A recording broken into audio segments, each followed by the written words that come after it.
Bonjour à tous et bienvenue dans cette nouvelle vidéo. Vous le savez, nous vous parlons régulièrement d'Hogwarts Legacy sous différents angles. Quelque temps après la sortie tant attendue du jeu vidéo, nous avions découvert ensemble, vous vous souvenez probablement, les premiers chiffres de vente qui étaient déjà en soi totalement astronomiques. Souvenons-nous d'ailleurs que ces premiers chiffres ne reflétaient en réalité que les chiffres obtenus sur les tout premiers segments de sortie du jeu vidéo, c'est-à-dire uniquement pour les PC, les PlayStation 5 et les Xbox Series X et Series S. La Warner Bros a été un peu plus discrète au moment des sorties PS4 et Xbox One qui ont fait peut-être effectivement un petit peu moins de battage médiatique. Pour ce qui concerne la sortie sur Nintendo Switch, il est évident que sa sortie très tardive ne permettait pas d'avoir une vision particulièrement développée des résultats obtenus en termes de vente sur cette console. Récemment, la Warner Bros, à la fois en marge du salon CES de Las Vegas et pour fêter les 1 an du jeu vidéo et donc de la publication sur les consoles nouvelle génération et sur les PC de Hogwarts Legacy, a publié en fait le bon nombre de nouvelles et s'est notamment un peu attardé sur les bons chiffres d'Hogwarts Legacy. Alors, l'année 2023, on le sait, fut une année particulièrement riche sur le marché du jeu vidéo et a évidemment confronté Hogwarts Legacy à de très nombreuses sorties de mastodontes du jeu vidéo qui étaient quand même très attendues. Sur le papier, malgré une monumentale attente, il était tout à fait vrai de dire qu'Hogwarts Legacy ne partait pas favori face quand même à une concurrence particulièrement élevée sur le marché. Et pourtant, force est de constater que toutes les autres licences comme Spider-Man ou encore comme Zelda, dont on fêtait le 40e ou 45e anniversaire, n'auront pas réussi finalement à résister à la vague Hogwarts Legacy.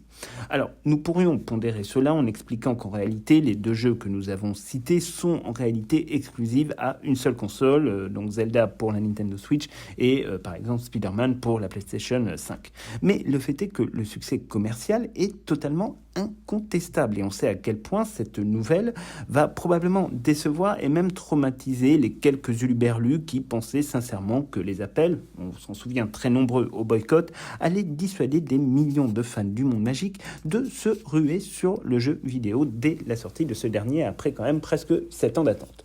Comme nous avions pu vous l'expliquer dans de très nombreuses vidéos, J.K. Rowling, qui fait l'objet d'une campagne totalement infâme à son encontre depuis des années et des années, est victime en réalité d'une toute petite minorité, on pourrait même parler d'une ultra-minorité particulièrement agissante, mais qui ne représente en réalité personne et surtout ne pèse absolument rien par rapport à l'immense majorité silencieuse qui continue à la soutenir toujours et encore et à soutenir une autrice finalement qui enregistre encore une fois des records de vente sur l'ensemble des livres qu'elle publie ou qui sont publiés en rapport avec Harry Potter.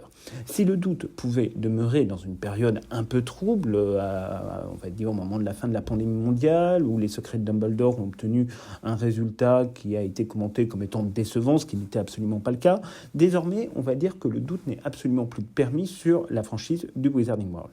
Non seulement les appels au boycott se révèlent être aussi ridicules et pitoyables qu'inutiles, mais en plus on observe que les fans du Wizarding World sont toujours bien présents et répondent surtout de manière très positive à l'arrivée de nouveaux contenus et de nouveaux produits. Alors, petit point d'étonnement en ce qui nous concerne, c'est le fait que tous les pseudo-médias et youtubeurs qui étaient les premiers à promettre un énorme échec et un effacement programmé de J.K. Rowling, ils ont été extrêmement discrets sur la très bonne performance de J.K. Rowling dans ses ventes de livres, et encore moins, par exemple, sur le succès de Hogwarts Legacy, dont on n'a effectivement pas tant parlé que ça. On les trouve très très discrets, tous ces gens qui se font de l'argent sur le dos de J.K. Rowling en permanence. On imagine sans mal que beaucoup ont tenté de tordre un petit peu les chiffres dans tous les sens pour trouver une bonne raison de nous refiler le discours habituel, mais force est de constater, de se rendre compte que ce silence assourdissant est quand même la preuve de l'honnêteté qui les caractérise. Ça, c'était pour le petit coup de cognard qui remet bien les idées en place. Alors, maintenant, nous allons nous pencher davantage sur ce que nous disent justement ces chiffres et surtout sur ce que nous pouvons en retirer concrètement comme enseignement et aussi également entrevoir ce qui se prépare éventuellement pour la suite, car c'est évidemment un sujet que nous aimons aussi aborder, d'autant plus que certaines déclarations sont quand même particulièrement positives, vous le verrez. Alors, le premier chiffre, évidemment, tout d'abord, c'est le nombre de copies qui ont été vendues. Et donc sur l'année 2023, les chiffres ne sont pas encore totalement on va dire consolidés, mais ce ne sont pas moins de 22 millions de copies qui ont été activées depuis le lancement du jeu vidéo dans le monde entier. C'est, mine de rien, 3 millions de plus que le très attendu Zelda Tears of the Kingdom et 10 millions de plus, par exemple, que Starfield. C'est un excellent chiffre, évidemment, d'autant plus que l'exploitation, notamment sur la Nintendo Switch, est toujours en cours, même si la période de lancement et celle de Noël a désormais pris fin, mais on sait évidemment que le jeu continue à se vendre aujourd'hui. Il fait même d'ailleurs l'objet de promotions qui sont assez vivement commentées sur les réseaux sociaux pour effectivement que les gens puissent enfin se le procurer. Hogwarts Legacy peut donc se targuer d'un très très bon résultat, d'autant plus dans un contexte difficile où sa campagne de lancement a été quand même très largement parasitée par les multiples campagnes totalement diffamantes à l'encontre de J.K. Rowling, mais également aussi en raison d'une sortie chronologiquement reportée à des dates différentes sur les différentes consoles et aussi évidemment après de très multiples retards. Il faut bien évidemment se rendre compte que cela a engendré énormément d'attentes, mais aussi beaucoup de frustration, sans parler, on va dire, de la difficulté à l'époque de se procurer une console pour faire tourner le jeu, parce qu'il faut quand même se souvenir que se procurer une PlayStation 5 à l'époque n'était pas chose aisée. En vrai, toutes les conditions étaient donc très loin d'être réunies pour que le lancement se passe correctement, et pourtant le succès est plus que très largement au rendez-vous. Cela faisait plus de 10 années que le Wizarding World, en dehors de Lego, avait déserté le terrain des consoles pour se concentrer davantage sur les plateformes mobiles, et force est de constater que c'est véritablement une réussite. Et c'est peut-être justement parce qu'il y a eu autant d'attentes que le succès a été au rendez-vous, d'autant plus que la promesse était quand même sacrément alléchante. Il y a également eu un effet très attractif pour les fans de Wizarding World qui sont toujours à l'affût en fait de nouvelles solutions pour plonger d'une manière ou d'une autre dans le monde magique. Plus de 22 millions de ventes dans le monde fait entrer évidemment Hogwarts Legacy dans une dimension de mastodonte de l'industrie du jeu vidéo. Et il faut dire que revenir à Poudlard, à une période très différente de celle couvrant les événements de Harry Potter et des Animaux Fantastiques, était probablement la bonne idée, même si en réalité il faut bien avouer que nous avons aimé que nous aurions plutôt aimé que les événements soient encore un peu plus déconnectés en fait de cette période qui tangente quand même celle de l'arrivée, par exemple, d'Albus Dumbledore, qui arrive juste l'année après celle qu'on a passée dans Hogwarts Legacy à Poudlard. Bref. Mais autre donnée intéressante, cette fois-ci on va rentrer un peu dans le vif du sujet, c'est le nombre d'heures que les joueurs ont passé sur les consoles d'Hogwarts Legacy. En l'occurrence, d'après la Warner Bros., les sorciers d'Hogwarts Legacy ont passé près de 740 millions d'heures à parcourir les couloirs de Poudlard et les différentes zones autour. 740 millions, c'est absolument énorme. Alors, dit comme ça peut même paraître un petit peu totalement abstrait. En réalité, ça représente, en fait, mine de rien quand même, près de 35 millions de jours de jeu, soit environ 84 474 années, donc environ 844 siècles. Ce qui est juste complètement dingue, et autant dire que ces chiffres donnent effectivement sacrément le tournis. Si on ramène le nombre d'heures jouées au nombre de copies vendues, chaque joueur aura joué près de 33 heures, en fait, ce qui représente une moyenne qui est quand même plutôt correcte pour ce type de jeu. Alors, évidemment, il faut quand même pondérer ce chiffre dans la mesure où on sait que le nombre de copies ne va pas correspondre nécessairement au nombre de joueurs. Dans notre cas, par exemple, nous avons une copie pour 2 joueurs et on a 4 parties.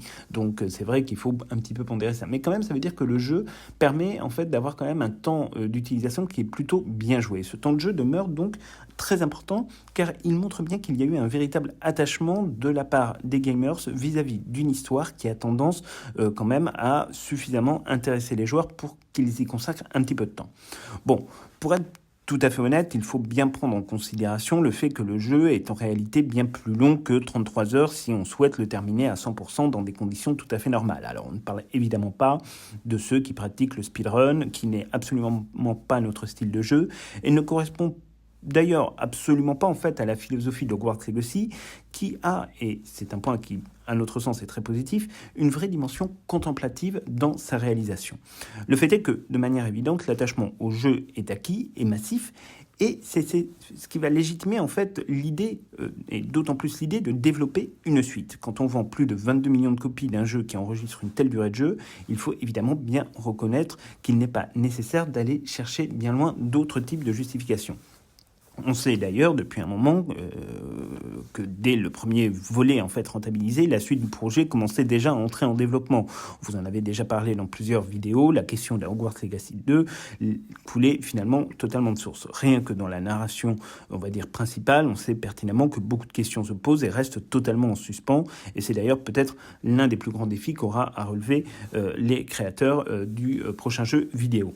Ce qui demeure pour le coup très intéressant quand on réfléchit un peu aux perspectives d'avenir de la franchise, c'est de se baser également sur les autres chiffres qui ont été fournis par la Warner Bros. Alors, on ne va pas tous vous les faire, on en a pris certains qui nous semblent peut-être plus pertinents que d'autres et qui nous permettent quand même de nous faire un peu une idée sur la manière dont les gens ont utilisé le jeu et la manière dont, effectivement, ils ont adhéré à certains principes ou pas. Les statistiques dans le monde du jeu vidéo servent effectivement généralement à obtenir de la data sur les habitudes des joueurs ainsi qu'à communiquer de manière assez sympathique sur les résultats du jeu vidéo. En l'occurrence, nous, ce qui nous intéresse le plus, c'est évidemment le côté data, parce que cela nous donne en fait les grandes lignes, comme on vous disait, un peu de ce qui fonctionne bien dans le jeu vidéo et de ce qui fonctionne peut-être un peu moins bien et pourrait donc être corrigé, amélioré ou supprimé dans un éventuel prochain opus. Le premier chiffre qui nous interpelle tout d'abord, c'est le nombre d'ennemis battus dans le jeu qui représente un total quand même de 5,25 milliards de sorciers battus. C'est un véritable génocide. Alors, si on rapporte ce chiffre au nombre de copies, cela représente environ 238 ennemis battus, sans compter évidemment les tentatives. Ce chiffre donc a une double particularité. D'une part, il peut paraître assez faible sur une aventure aussi longue qu'Hogwarts Legacy, mais en réalité le ratio n'est pas si mauvais que ça dans la mesure où, en fait, en dehors des donjons et de la quête principale, il est tout à fait possible de contourner les ennemis et de ne presque pas se battre en réalité vis-à-vis par exemple de sorciers. C'est quelque chose qui est tout à fait possible. Le second enseignement qui découle quand même de ce résultat, c'est qu'il constitue une belle réussite pour les développeurs d'Hogwarts Legacy car il existait quand même un doute sur le fait de réussir à faire cohabiter près d'une trentaine de sortilèges qu'il fallait utiliser parfois de manière très rapide pour vaincre les salves d'ennemis. Alors, on nous dira que c'est en partie vrai, mais que certains jeux aussi proposent effectivement jusqu'à 300 ou 350 sorts disponibles et avec des combinaisons, on va dire, presque à l'infini. Alors, c'est tout à fait juste, mais en l'occurrence, il ne faut absolument pas perdre de vue que Hogwarts Legacy s'adressait à une population très large et surtout assez jeune et qui n'est pas nécessairement et forcément une population de gamers professionnels. Et cette donnée est donc importante puisqu'elle permet de comprendre que les joueurs ont pris du plaisir à mener de vrais combats dans le jeu et la variété de sorts proposés et les différentes combinaisons étaient évidemment tout à fait pertinentes, mais il fallait évidemment trouver une manière de s'y habituer car cela venait aussi changer un peu les habitudes prises sur les précédents jeux vidéo Harry Potter. Et ça quand même, il faut quand même bien l'avoir en tête parce qu'à un moment donné, il faut aussi se rendre compte de la difficulté en fait de mettre en place autant de sortilèges avec parfois des variétés très différentes, parfois des systèmes de jeu qui n'étaient pas si bons que ça. On sait par exemple que le sortilège Avada Kedavra dans Hogwarts Legacy, concrètement, c'est un petit peu trop facile et ça permet de d'éliminer des ennemis juste en un coup de baguette. C'est un peu too much et c'est vrai que ça c'était un petit peu dommage. Il y a certains sorts aussi qui ont été sous-exploités. On pense par exemple au sortilège Réparant. Mais le fait est en tout cas que l'une des problématiques dans les jeux de ce gabarit tient souvent effectivement dans le manque d'originalité des combats, dont on a le sentiment que parfois ils peuvent se répéter de manière un petit peu trop fréquente. Là, en l'occurrence, c'est vrai que ça n'a pas été véritablement le choix, en tout cas ça n'a pas véritablement été le cas, puisque la chance des réalisateurs d'Hogwarts Legacy, c'est que le monde magique créé par J.K. Rowling offre une diversité absolument incroyable en matière d'ennemis, et on peut notamment par exemple citer les mages noirs, les serpents cendres, les gobelins, les araignées, les fongeurs, les inferi, etc. On pourrait évidemment continuer comme ça à vous en citer. Il en manque évidemment encore à l'appel, comme par exemple les détraqueurs, les loups-garous, les strangulots, les épouvantards qu'on n'a pas encore vus dans le jeu, mais qui pourront arriver effectivement dans de prochains opus. Et là, autant vous dire tout de suite qu'il existe encore beaucoup de possibilités très sympas à exploiter effectivement dans d'autres environnements. Avec la diversité déjà existante dans le premier volet, il était tout à fait possible de ne pas tomber dans le piège d'un jeu trop redondant et c'est presque 5 milliards en fait de sorciers battus.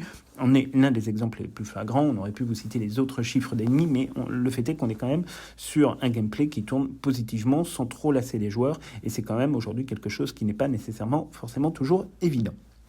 Autre indicateur qui est intéressant, à notre sens, ce sont les près de 1,4 milliard de plantes qui ont été récoltées. Alors pour le coup, il s'agit clairement d'un élément très habituel des jeux vidéo Harry Potter, où les plantes ont toujours eu une importance qu'on ne peut ignorer dans la mesure où elles permettent de fabriquer des potions, notamment pour se soigner, comme la potion Wingelveld.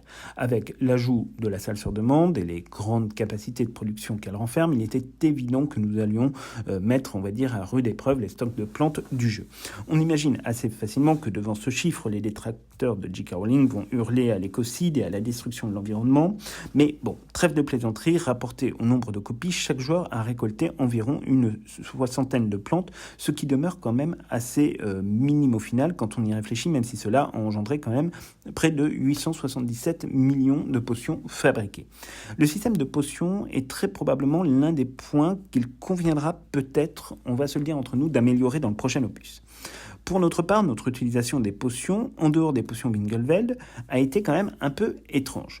Sur ma partie personnelle, par exemple, j'ai eu tendance à beaucoup utiliser certaines potions comme celle des Durus ou la potion Maxima, par exemple, qui, à mon sens, ont une véritable utilité dans la réalisation des combats. Cependant, dans notre partie de Let's Play, utilisée pour la chaîne, nous n'avons finalement eu recours, on va dire, qu'assez rarement à ces dernières. En réalité, au-delà d'une certaine difficulté, les potions sont primordiales, mais il demeure cependant tout à fait possible de progresser sans avoir, on va dire, un recours maximal à ces dernières. On ne saurait pas dire exactement pourquoi nous avons eu deux styles de jeu aussi différents d'une partie à l'autre, mais le fait est que les deux peuvent tout à fait fonctionner, et il faut aussi dire clairement que malheureusement certaines potions se sont avérées être très inutiles. Ce fut le cas par exemple pour la potion Felix Felicis ou pour la potion d'invisibilité aussi par exemple, dont on va dire l'utilité était quand même très très minime. Ce système, on va dire, pourrait faire l'objet de vraies améliorations et s'avérer plus utile à la fois dans la dimension, on va dire, exploratoire, ainsi que dans la dimension combative du jeu. Des effets plus longs, des effets plus spectaculaires permettraient peut-être de rendre le système nettement plus attractif et, on va dire, stimulerait, on va dire probablement les joueurs à utiliser un peu plus, on va dire, ce système. À ce stade, et toujours si nous ramenons au nombre de copies vendues, la moyenne se situe à environ 40 potions par joueur, ce qui demeure très peu quand même sur l'ensemble de l'aventure. On peut tout à fait identifier qu'il s'agit là d'un vrai point à améliorer et qui tient très probablement à la difficulté du jeu. Il est évident que plus le niveau de difficulté est élevé, plus les potions peuvent avoir un réel intérêt, mais ça pour le coup il faudra évidemment faire améliorer un petit peu les choses. Autre chiffre qui a été communiqué par les équipes de la Warner Bros, c'est celui du nombre de créatures sauvées. Alors on va remonter un tout petit peu en arrière au moment de la sortie sur PlayStation 5, PC et Xbox série X et série S, où certaines associations connues et reconnues sur la sauvegarde de l'environnement et de la faune s'étaient particulièrement inquiétées de la maltraitance caractérisée que pourrait cacher ce monde magique créé par la si diabolique J.K. Rowling. N'oublions pas que des journaux comme le JT de 13h de TF1 ou le 1245 de M6 en ont même fait le thème principal de la sortie du jeu vidéo Hogwarts Legacy dans le traitement qu'ils en ont fait, ce qui était quand même assez incroyable. Alors on aurait pu, on va dire, croire à une plaisanterie, mais en réalité, la réalité, souvent, parfois, dépasse la fiction, et c'est ça qui est assez extraordinaire. Partant de ce principe, il était tout à fait normal que la Warner communique quand même pour nous donner l'information que 637 millions de créatures ont été secourues et sont saines et sauves grâce à l'intervention des joueurs. Alors, évidemment, la dimension des soins en créatures magiques est une manière de faire référence à l'univers déployé autour de Norbert Dragono dans la saga des Animaux Fantastiques. L'idée était plutôt bonne et s'articule aussi autour de missions secondaires avec le personnage de Poppy qui était bien réussi. Ce côté-là, on va dire, du jeu n'est pas nécessairement, nous, notre segment préféré, car une fois les étapes de capture et de reproduction passée, les tâches deviennent quand même assez rapidement rébarbatives et ne sont pas, on va dire, indispensables au déroulement de l'aventure dans les 3/4 des cas. Mais bon, ça reste quand même un chiffre qui est plutôt pas mauvais, puisque ramené au nombre de copies, c'est environ une trentaine de créatures qui ont été sauvées par chaque joueur, ce qui demeure certes assez faible et nécessite peut-être, on va dire, d'améliorer le système pour les prochains opus. Cela semble en effet quand même un point peut-être un peu faible, mais là aussi les créatures d'Hogwarts Legacy ont encore de très nombreuses créatures en réserve pour des prochains volets et pourraient probablement, on va dire, apporter un peu plus de diversité dans les espèces rencontrées. Alors, il y a après deux autres chiffres qui sont peut-être les derniers pour pas vous, on va dire, vous faire une avalanche de chiffres qui serait un peu difficile à digérer, mais c'est 2 chiffres qui nous ont, nous, un petit peu étonné, on va pas vous le cacher. Ça a été notamment la manière en fait dont les joueurs ont utilisé le déplacement sur l'ensemble de la map. Alors on sait que les balais ont généré 51 millions d'heures de trajet, ce qui fait en fait un chiffre assez faible par nombre de copies, puisqu'on serait aux alentours de 2h30 maximum de balais par joueur sur des parties donc d'une moyenne de 33 heures. Ça fait en fait en réalité assez peu. Et on se rend compte en réalité que les joueurs ont privilégié en fait comme mode de déplacement donc la poudre de cheminette qui a été utilisée à plus de 3 milliards de reprises, 3,05 milliards de reprises pour être précis, ce qui fait à peu près 138 utilisations par copie. Alors là aussi, c'est un peu une source d'étonnement parce que c'est vrai qu'on a eu toujours beaucoup de messages qui ont dit, voilà, sur les réseaux sociaux, où les joueurs étaient très en attente de tout ce qui se passait autour des balais, étaient très en attente autour de tout ce qui aurait dû ou aurait pu se passer au niveau du Quidditch et tout. Et en fait, on se rend compte que les joueurs n'ont absolument pas eu recours au balai, ou en tout cas dans des proportions qui sont quand même très faibles par rapport à ce qu'on aurait pu attendre, alors que c'est vrai que pour le coup c'était le meilleur moyen en fait de se déplacer dans la map pour effectivement profiter de cette dimension contemplative dont on vous parlait. Et c'est vrai que là-dessus on a été un petit peu étonné quand même de ce chiffre qui est pas si bon que ça. Là pour le coup il y aura probablement des améliorations à faire, parce que c'est vrai que c'est un chiffre qui est un peu en deçà entre guillemets de ce qui aurait pu être attendu en matière d'équipement. Alors peut-être que les gens ont trouvé que les balais allaient pas assez vite, ce qui est vrai, parfois les balais ne vont pas assez vite, même en les améliorant en réalité on voit pas tout à fait la différence, et donc peut-être que ça reste un point d'amélioration à faire pour le prochain volet. Mais bon, bref. En l'occurrence, le fait est que globalement, il sera très difficile pour les anti-J.K. Rowling de crier à l'échec d'Hogwarts Legacy. Alors, comme ces gens-là ont une rhétorique, on va dire, pseudo-intellectuelle, un brin particulière, ils viendront expliquer que c'est parce que J.K. Rowling ne s'en est pas mêlé que c'est un succès. J'ai envie de dire, voyons, c'est une évidence, pourquoi n'y avons-nous pas pensé avant? Alors, évidemment, il faut savoir pondérer. Hogwarts Legacy est un immense succès commercial, ce qui n'en fait cependant pas non plus nécessairement un succès critique sur tous les sujets. De nombreux points sont encore à corriger pour la suite. Vous le savez, certains pans de l'histoire nous laissent un peu dubitatifs et même très circonspects, notamment pour ce qui concerne les événements de la quête principale et la chronologie des faits par rapport à celle que nous connaissons du Wizarding World. Le fait est que le succès commercial étant plus qu'au rendez-vous et très largement au-delà de ce que les analystes avaient pu faire en matière de prévision, évidemment, on va avoir droit à du nouveau contenu. D'ailleurs, on devrait avoir du nouveau contenu cette année pour Hogwarts Legacy. Alors, on ne va pas s'attendre à quelque chose de monumental, mais bon, on aura probablement quelques petites améliorations qui vont arriver. Mais fort de ce succès, surtout, il était évident que la Warner Bros. N'allait pas s'arrêter en si bon chemin. Et ils ne s'en sont d'ailleurs jamais cachés et ont très vite abordé l'idée de poursuivre ce qu'ils ont eux-mêmes appelé une nouvelle franchise. Et donc, justement, la Warner ne s'est pas, on va dire, caché du fait qu'ils allaient exploiter le filon dans les années à venir, mais nous savons aussi que d'autres jeux vidéo vont arriver. Nous savons par exemple que Harry Potter Quidditch Champions devrait sortir en fin d'année 2024 ou début d'année 2025, et il n'en fallait pas plus, on va dire, pour que le PDG de la Warner Bros. Games annonce qu'il travaillait déjà sur, on cite, une série d'autres projets, fin de la citation, qui permettront on va dire, aux fans de faire partie, là on reprend la citation, du Wizarding World et d'histoire et de personnages de manière plus approfondie. Donc, si aucune annonce précise n'a encore été faite, on voit apparaître 2 choses. Premièrement, le travail a déjà commencé et plusieurs projets sont déjà sur la table, et même, pourquoi pas, on peut l'imaginer en cours de pré-développement.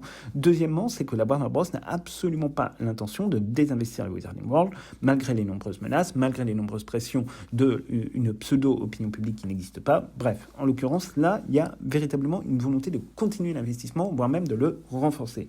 Les résultats d'Hogwarts Legacy sont en effet une invitation assez franche à ne pas tenir compte des anti-J.K. Rowling qui ne représentent finalement personne d'autre que quelques idéologues un peu perdus dans leur délire intellectuel. Nous nous réjouissons évidemment très fortement de ces résultats et nous avons très hâte de découvrir la suite des projets de la Warner Bros, même si, encore une fois, il y a des choses à modifier sur les prochains jeux vidéo et que nous serons, comme d'habitude, tout à fait critiques dans le sens positif et dans le sens négatif vis-à-vis de ce qu'on pourra nous proposer comme contenu. Mais vous l'aurez compris, Hogwarts Legacy est un énorme carton et ça, c'est déjà en soi une chose dont on peut se réjouir. Donc, c'est tout pour cette vidéo. On espère qu'elle vous aura plu. N'hésitez pas à nous dire, vous, ce que vous pensez, entre guillemets, de ces résultats. Est-ce que c'est des résultats qui vous convainquent de continuer un petit peu à investir dans ces franchises du Wizarding World? Est-ce que vous êtes heureux de ces résultats? Et dites-nous aussi, pourquoi pas, ce que vous attendez pour la suite. On va très vite en reparler dans de prochaines vidéos. Et on se retrouve donc dès samedi, normalement, pour le let's play, si on n'oublie pas de le sortir, parce que ça, c'est un truc sur lequel on n'est pas régulier. En ce moment, on a des week-ends un peu... on va dire un peu tendu, on a beaucoup de choses à faire dans nos vies, et donc c'est vrai que ça nous prend pas mal de temps, mais on se retrouve de toute façon, quoi qu'il arrive, mercredi prochain pour une vidéo que vous allez beaucoup attendre et que vous nous avez beaucoup demandé, et vous verrez ce que c'est. Spoiler, ça concerne un personnage que vous appréciez tous particulièrement. Donc c'est tout pour cette vidéo, on espère qu'elle vous aura plu, on se retrouve donc très bientôt pour plein de nouvelles aventures.